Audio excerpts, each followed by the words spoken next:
Hi friends, welcome to my channel study with Ritika. उम्मीद करती हूँ यह साल आपका बहुत अच्छा गुजरा होगा और आने वाला नव वर्ष आप सभी के लिए ढेर सारी खुशियाँ और सक्सेस लेकर आए। इसी के साथ हम आप लोगों के लिए आज के लिए एक मोटिवेशनल कोट्स भी लेकर आए हैं कि जिसने कहा कल दिन गया टल, जिसने बोला परसों बीत गए बरसों, और जिसने बोला आज उसी ने किया राज। कि जिसने बोला कल दिन गया टल, और जिसने बोला परसों बीत गए बरसों, जिसने कहा आज उसी ने किया राज। मतलब हमें किसी भी काम को कल के लिए नहीं टालना है। अगर हम कोई भी काम करने के लिए सोचते हैं, कोई भी स्टार्टिंग करना चाहते हैं, तो उसको तुरंत उसी टाइम हमें शुरू कर देना चाहिए। हमें पढ़ाई में तो बिल्कुल भी आलस्य नहीं करना चाहिए, क्योंकि मंजिल उसी को मिलेगी जिसके हौसलों में उड़ान होगी। तो आइए शुरू करते हैं। हम आज आप लोगों के लिए सीडीपी के कुछ मोस्ट इंपॉर्टेंट क्वेश्चन सीटेट के लेकर आए हैं। वैसे ये क्वेश्चन आपको सीटेट और यूपी टेट दोनों में ही बेनिफिशियल होगा, पर ये सीटेट के लिए कुछ ज़्यादा ही अच्छा है। हम आज अपने सीटेट के सीडीपी क्वेश्चंस में कोहलबर्ग, पियाजे और वाइगोत्स्की इन तीन मनोवैज्ञानिकों पर आधारित मोस्ट इंपॉर्टेंट क्वेश्चन की सीरीज लेकर आए हैं। तो चलिए शुरू करते हैं आज का अपना पहला क्वेश्चन। मेरा पहला क्वेश्चन कोहलबर्ग के ऊपर आधारित है। तो मैं इस क्वेश्चन को शुरू करने से पहले कोहलबर्ग के बारे में आप लोगों को कुछ बताना चाहती हूँ। कोहलबर्ग का अध्ययन हिंज नामक व्यक्ति पर आधारित था। कोहलबर्ग ने हिंज नामक व्यक्ति पर अपना अध्ययन किया था, जिसका हिंज की पत्नी को एक प्रकार का कैंसर रहता है, कर्क रोग रहता है। और कोहलबर्ग ने अपना प्रयोग 10 से 16 वर्ष के बालक पर किया था। और इसके आगे नेक्स्ट पॉइंट जो मेरा है, कोहलबर्ग ने सही और गलत के बीच में निर्णय लेने की चिंतन प्रक्रिया को नैतिक तर्कड़ा कहा है, तथा जिसमें नैतिक दुविधा शामिल होती है। तो यही हमारा क्वेश्चन ही है कि क्वेश्चन है हमारा कि कोहलबर्ग के अनुसार सही और गलत प्रश्न के बारे में निर्णय लेने में शामिल चिंतन प्रक्रिया को कहा जाता है। ये पूछ रहा है कि कोहलबर्ग ने के अनुसार सही और गलत के बीच में निर्णय लेने की चिंतन प्रक्रिया को क्या कहा जाता है। तो सही और गलत के बारे में निर्णय लेने की चिंतन प्रक्रिया को नैतिक तर्कड़ा कहते हैं। इसका ऑप्शन नंबर बी हमारा सही है।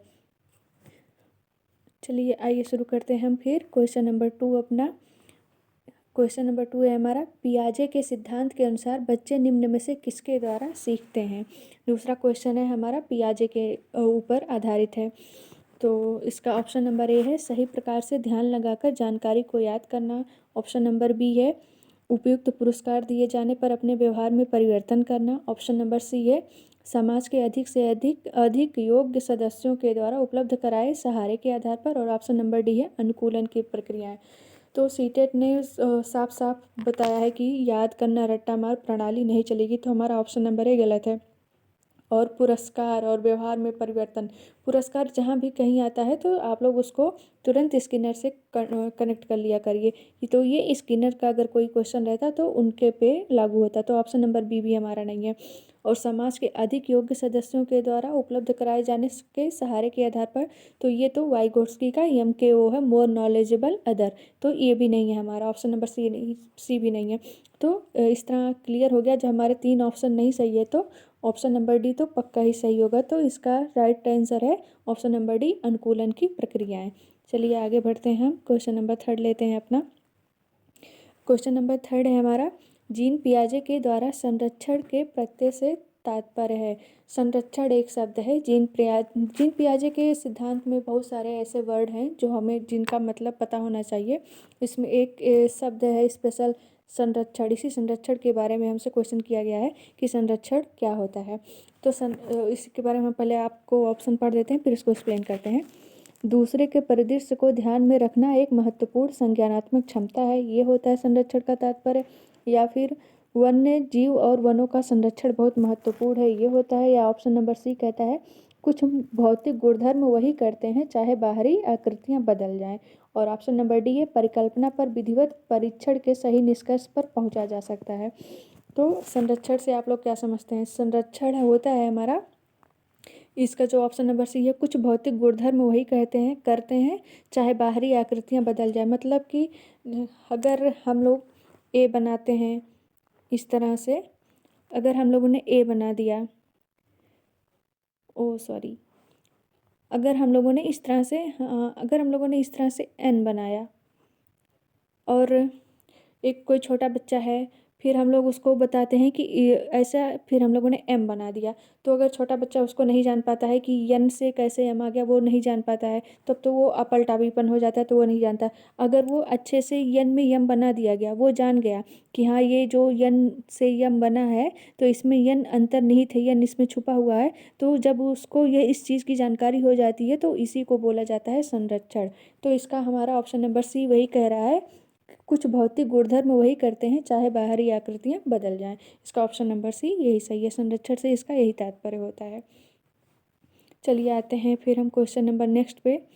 बाल मनोविज्ञान के अनुसार शिक्षा के क्षेत्र में कुछ मुख्य स्थान किसका होता है।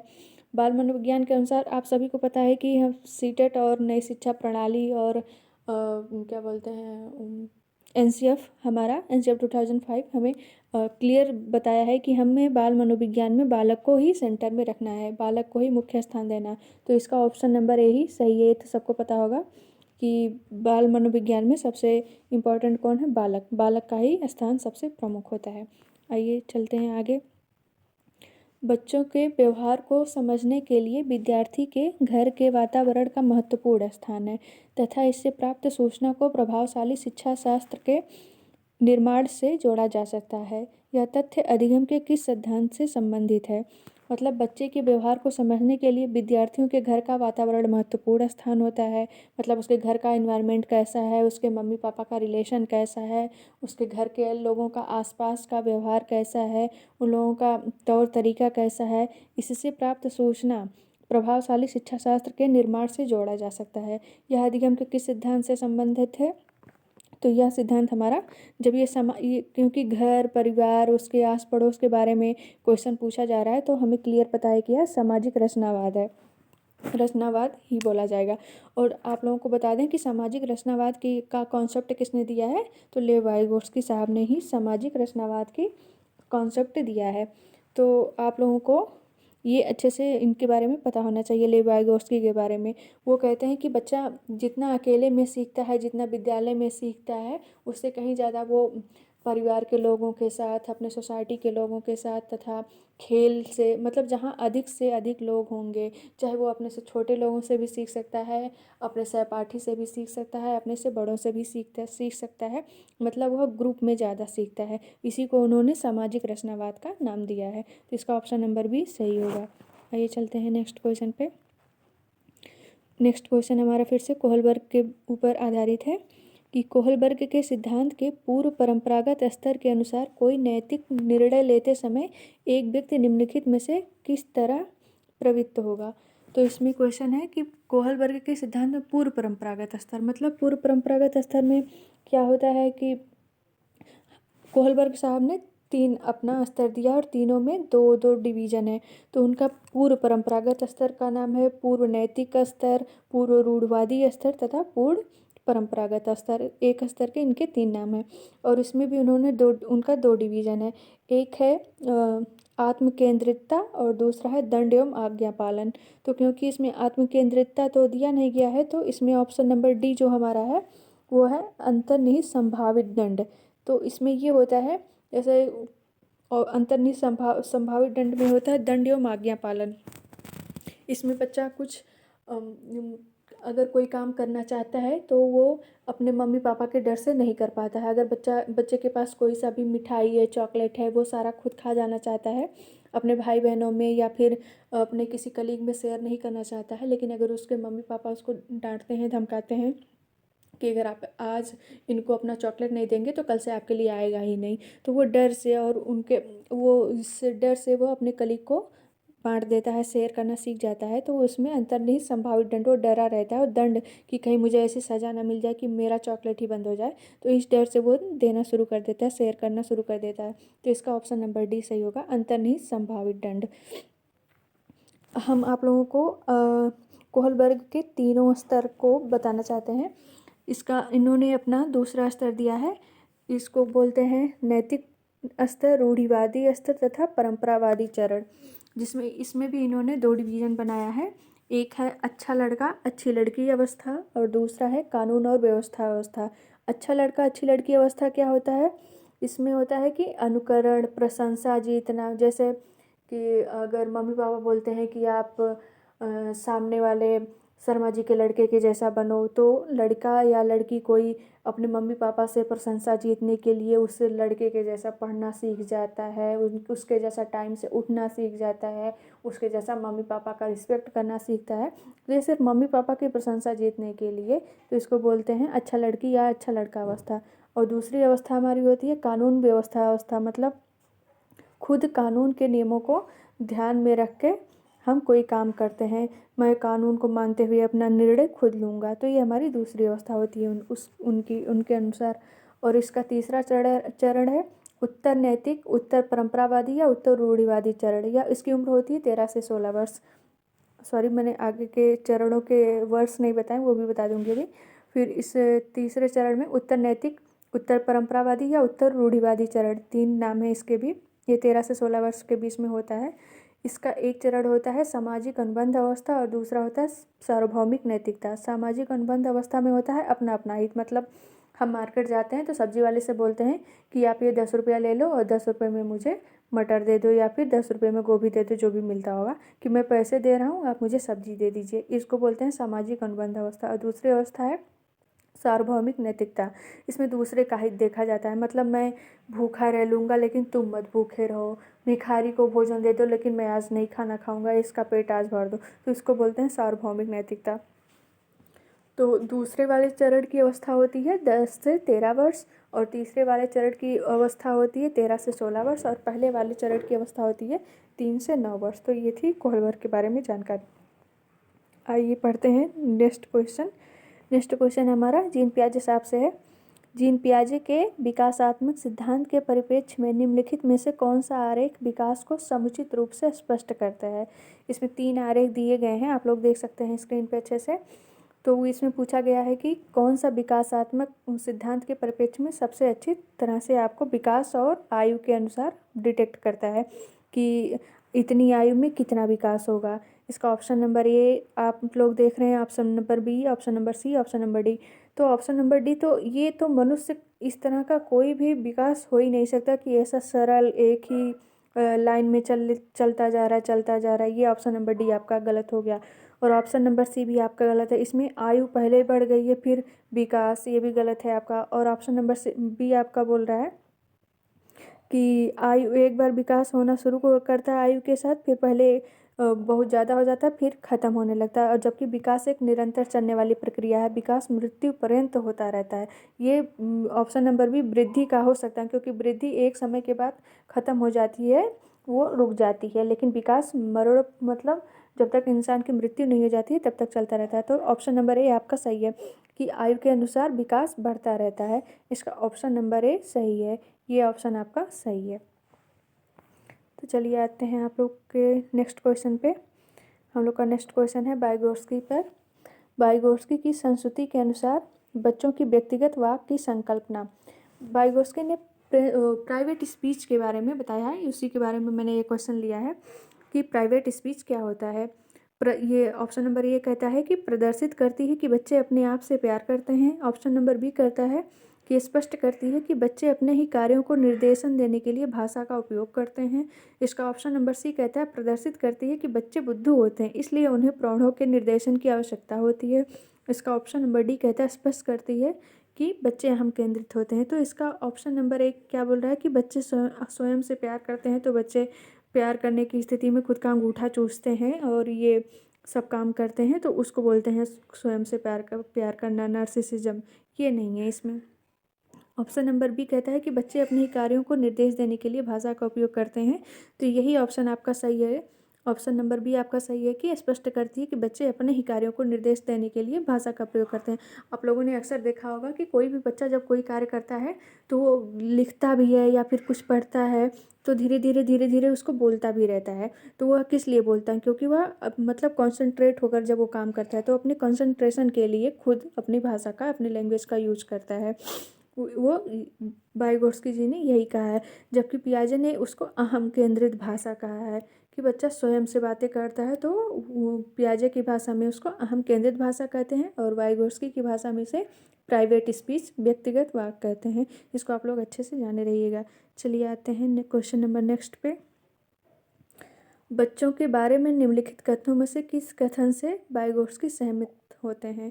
फिर से वाइगोत्स्की साहब पे क्वेश्चन है कि बच्चों के बारे में कौन से कथन से वो सहमत होते हैं? बच्चे तब सीखते हैं जब उनके लिए आकर्षक पुरस्कार निर्धारित किया जाए।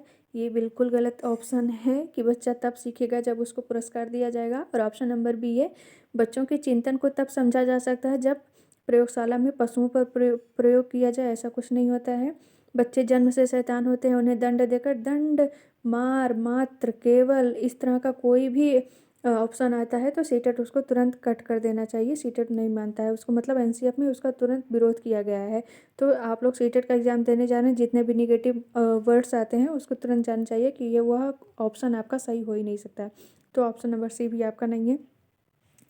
ऑप्शन नंबर डी है, बच्चे समवयस्कों और वयस्कों के साथ सामाजिक अंतःक्रियाओं के माध्यम से सीखते हैं। मैंने आप लोगों को अभी बताया कि वाइगोत्स्की साहब का मानना है कि बच्चे अंतःक्रिया के माध्यम से सीखते हैं। बच्चे अपने दोस्तों के साथ, अपने भाई बहनों के साथ, अपने मम्मी पापा के साथ, अपने आस पड़ोस के अंकल के साथ, अपने दादा दादी के साथ बैठकर ज़्यादा सीखते हैं। तो इसका ऑप्शन नंबर डी सही है कि बच्चे समवयस्कों और वयस्कों के साथ मिलकर सीखते हैं, अंतःक्रिया करके सीखते हैं। तो अब वाइगोत्स्की के बारे में मैं आप लोगों को कुछ और बताना चाहती हूँ कि वाइगोत्स्की के सिद्धांत के कुछ प्रमुख शब्द हैं, वो क्या क्या है। जैसे अभी क्वेश्चन के एक ऑप्शन में आया था एमकेओ। मैं एमकेओ को आपको एक्सप्लेन करके बताना चाहती हूँ कि मोर, एमकेओ का फुल फॉर्म होता है मोर नॉलेजेबल अदर। बच्चा उसी से सीखेगा जो उससे ज़्यादा ज्ञानी होगा। जैसे वह शिक्षक भी हो सकता है, वह माता पिता भी हो सकते हैं, वह अपने से बुद्धिमान सहपाठी भी हो सकता है। इसको बोलते हैं एमकेओ। और आता है फिर एक संभावित या नज़दीकी विकास का क्षेत्र, जिसको बोलते हैं जेडपीटी। जेडपीटी का फुल फॉर्म होता है जोन ऑफ प्रॉक्सिमल डेवलपमेंट। मतलब समस्या समाधान के दौरान खुद करने के बीच तथा बीच में उलझ जाने के बीच, वहाँ के लक्ष्य के बीच की दूरी का खाली स्थान जिसे किसी वयस्क की सहायता से भरा जाता है, उसे जेडपीडी करते हैं। मतलब एक खिलौना कोई दिया जाए, जो एक पजल बॉक्स होता है, उसे सॉल्व करने के लिए किसी बच्चे को दे दिया जाए। बच्चा एक स्टेप, दो स्टेप, मान लीजिए उसका 3 स्टेप कर लेता है, उसके आगे फिर उसे नहीं आ रहा है, वो परेशान हो जाता है, नहीं कर पाता है, तो अपने बड़े भाई के पास, अपने मम्मी पापा के पास या फिर किसी दीदी के पास चला जाता है कि अब इसको मैं नहीं कर पा रहा हूँ तो मैं कैसे करूँ। तो वो उसको नहीं कर पाना तथा उसके दीदी या भाई, बड़े भाई, उसके कोई भी पेरेंट्स जो भी उसका पजल सॉल्व करवाते हैं, उसके बीच का जो डिस्टेंस है, जो बीच की दूरी है, उसी को बोलते हैं जेडपीडी। और ये मतलब ये सहायता जो उसको दी जाती है परमानेंट होती है। बच्चे को एक बार अगर वो करके सीख रहा है, उसको कोई एक बड़ा बता देता है ऐसे नहीं ऐसे सॉल्व करना, फिर बच्चा वो कभी नहीं भूलता है। यह सहायता बीच में दी जाती है, मतलब बच्चा थोड़ा बहुत पहले काम कर लेता है, फिर बीच में अटकता है, फिर उसको बड़े सिखाते थे तो वो जान जाता है। ये परमानेंट होती है, फिर बच्चा कभी नहीं भूलता है। अगर बच्चा कोई चीज़ सॉल्व कर रहा है, वो अटक गया है, फिर उसको बता दिया जाए इस खिलौने को ऐसे नहीं ऐसे जोड़ना, फिर वो कभी नहीं भूलेगा। ये परमानेंट हेल्प होती है, तो इसी को बोलते हैं जेडपीडी। और तीसरा एक इनका बहुत ही इंपॉर्टेंट है, जिसको बोलते हैं स्कैफोल्डिंग। इसकी हिंदी बहुत ही टफ है, इसलिए आप लोग इसकी इंग्लिश ही पढ़िएगा। स्कैफोल्डिंग हिंदी में कई सारे नाम हैं, जिसको पाड़ बोलते हैं, ढांचा निर्माण बोलते हैं और मचान भी बोलते हैं। इसमें क्या होता है कि समस्या समाधान की शुरुआत में बच्चे को वयस्क द्वारा दी गई अस्थायी सहायता होती है। यह शुरुआत में दी जाती है तथा यह सहायता अस्थायी होती है, इसी को स्कैफोल्डिंग कहते हैं। जैसे बच्चे को उंगली पकड़ के चलाना, इसी को बोलते हैं अस्थायी सहायता, इसको स्कैफोल्डिंग बोलते हैं। तो ये हो गया। तो आप लोगों ने अच्छे से जान लिया है कि बच्चे अपने वयस्कों के माध्यम से, अंतःक्रियाओं के माध्यम से सीखते हैं। और वाइगोत्स्की का एक बुक है, वो आप लोग ज़रूर से याद रखिएगा। उनके बुक का नाम लैंग्वेज एंड थॉट। और वाइगोत्स्की ने अपने सिद्धांत में खेल को बहुत ही महत्वपूर्ण बनाया है। मतलब वो कहते हैं कि बच्चा खेल के माध्यम से जितना सीख सकता है उतना किताबों से भी नहीं सीखता है, और बच्चे अपने समवयस्कों हम उम्र के साथ अंतःक्रिया करके सीखते हैं। ये इनका मतलब सिद्धांत है। तो आइए चलते हैं नेक्स्ट क्वेश्चन पे। फिर हमारा क्वेश्चन है, वाइगोत्स्की तथा पियाजे के परिप्रेक्ष्य में एक प्रमुख भिन्नता है। इसमें वाइगोत्स्की और पियाजे के बीच में कंपैरिजन किया गया है कि उन लोगों के विचारों में क्या भिन्नता है, क्या क्या डिफरेंसेस हैं उन दोनों के बीच में। तो ऑप्शन नंबर ए कहता है व्यवहारवादी सिद्धांतों की आलोचना। ऑप्शन नंबर बी है ज्ञान के सक्रिय निर्माताओं के रूप में बच्चों की संकल्पना। और ऑप्शन नंबर सी है कि बच्चों को एक पालन पोषण का परिवेश उपलब्ध कराने की भूमिका। और ऑप्शन नंबर डी है भाषा और चिंतन के बारे में उनके दृष्टिकोण। तो व्यवहारवादी सिद्धांतों की आलोचना नहीं है। इनके वाइगोत्स्की और जीन पियाजे के मध्य विचार और चिंतन, इसी के बीच में उन लोगों में डिफरेंसेस हैं। पियाजे कहते हैं कि विचार भाषा से पहले है। पियाजे मानते हैं विचार भाषा से पहले है, जबकि वाइगोत्स्की मानते हैं कि भाषा विचार से पहले है। तो यही विचार और भाषा में उन लोगों के बीच में डिफरेंसेस हैं। और चिंतन भी है, क्योंकि वो बोलते हैं कि बच्चा जो जिस चीज़ को चिंतन मनन करता है उसको बोलता है, उसको प्राइवेट स्पीच कहते हैं। और जबकि पियाजे कहते हैं कि बच्चा जो चिंतन करता है वो उस समय जो बातें करता है खुद से, उसे अहम केंद्रित वार्ता कहते हैं, सेल्फ सेंटर्ड वाक बोलते हैं। तो इन दोनों लोगों के बीच में यही डिफरेंसेस हैं। तो इसका ऑप्शन नंबर डी, भाषा एवं चिंतन के बारे में उनके दृष्टिकोण, यही ऑप्शन नंबर डी सही है आप लोगों का।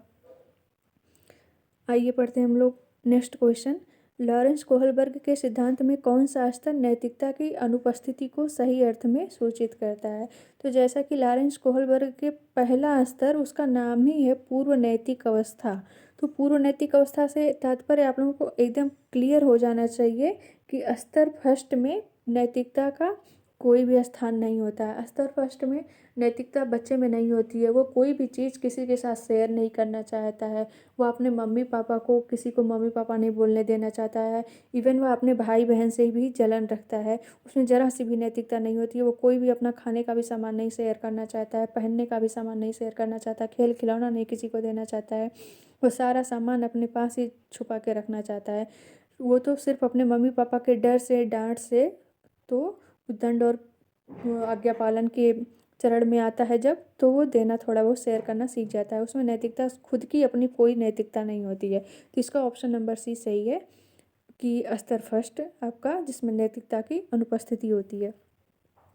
फिर आइए पढ़ते हैं नेक्स्ट क्वेश्चन। बच्चों के बारे में कथनों में से अच्छा, ये तो हम लोगों ने अभी क्वेश्चन कर लिया, ये रिपीट हो गया क्वेश्चन। चलिए आगे बढ़ते हैं। वाइगोत्स्की के अनुसार समीपस्थ विकास का क्षेत्र है। अभी मैंने बताया आप लोगों को समीपस्थ विकास, समीपस्थ विकास वही। चलिए अच्छा, एक बार आप लोगों के लिए ऑप्शन पढ़ देती हूँ फिर बताती हूँ। ऑप्शन नंबर ए है अध्यापिका के द्वारा दिए गए सहयोग की सीमा निर्धारित करना। ऑप्शन नंबर बी है बच्ची आप अपने आप क्या कर सकती है जिसका आकलन नहीं किया जा सकता है। ऑप्शन नंबर सी है बच्चे के द्वारा स्वतंत्र रूप से किए जा सकने वाले तथा सहायता के साथ किए जाने वाले कार्य के बीच का अंतर। और ऑप्शन नंबर डी है बच्चे को अपना सामर्थ्य प्राप्त करने के लिए उपलब्ध कराए गए सहयोग की मात्रा एवं प्रकृति। तो मैंने अभी आप लोगों को बताया नहीं कि ZPD होता है zone of proximal development. Zone of proximal development समस्या समाधान के दौरान स्वतंत्र रूप से किए जाने वाले तथा किसी वयस्क के सहायता से किए जाने वाले कार्य के बीच में अंतर। जैसा कि ऐसा आप लोगों का ऑप्शन नंबर सी है बच्चे के द्वारा स्वतंत्र रूप से किए जा सकने वाले तथा सहायता के साथ किए जाने वाले कार्य के बीच में अंतर। तो यही आपका ऑप्शन नंबर सी सही है।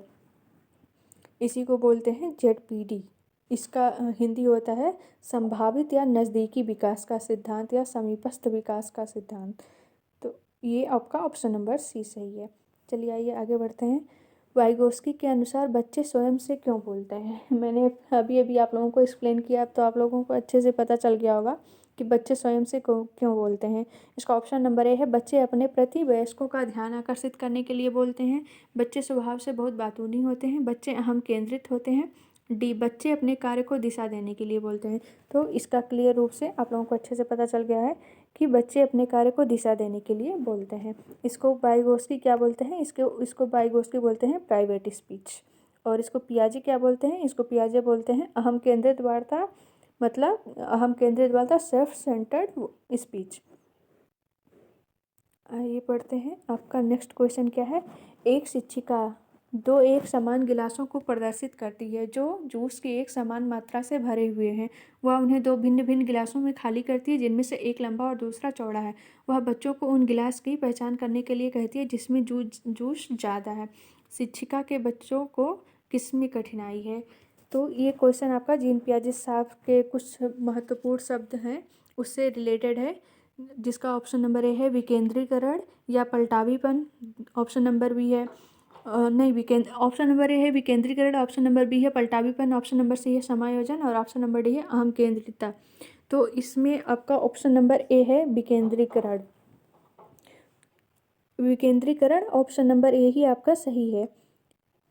एक सेकेंड, हाँ इसका ऑप्शन नंबर ए विकेंद्रीकरण सही है, क्योंकि उनके बच्चों को ये नहीं समझ में आ रहा है कि चौड़ा और लंबा, इसमें चौड़ाई में और लंबाई में उन लोगों को कन्फ्यूजन हो जा रहा है। लंबाई और चौड़ाई में जहाँ उन लोगों को दिक्कत होगी तो उसको बोलेंगे विकेंद्रीकरण।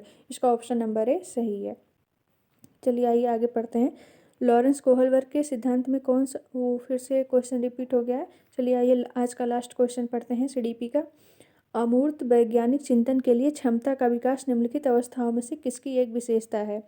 तो जीन पियाजे के सिद्धांत में 4 चरण उन्होंने दिए हैं। इसका पहला चरण है संवेदी गतिक अवस्था, दूसरा है पूर्व संक्रियात्मक अवस्था, और तीसरा है मूर्त संक्रियात्मक अवस्था था, और ऑप्शन नंबर डी, और उनका चौथा, यही ऑप्शन जो आपका ऑप्शन नंबर डी है वही उनका चौथा सिद्धांत की अवस्था भी है, औपचारिक संक्रियात्मक अवस्था। और औपचारिक संक्रियात्मक अवस्था में ही अमूर्त वैज्ञानिक चिंतन होता है। तो इसका ऑप्शन नंबर डी ही सही है कि औपचारिक संक्रियात्मक अवस्था। आप लोग अपनी तैयारी बहुत अच्छे से करते रहिए, फिर हम आप लोगों के लिए अच्छे अच्छे क्वेश्चन लेकर आएंगे। Thank you, thanks for watching my video.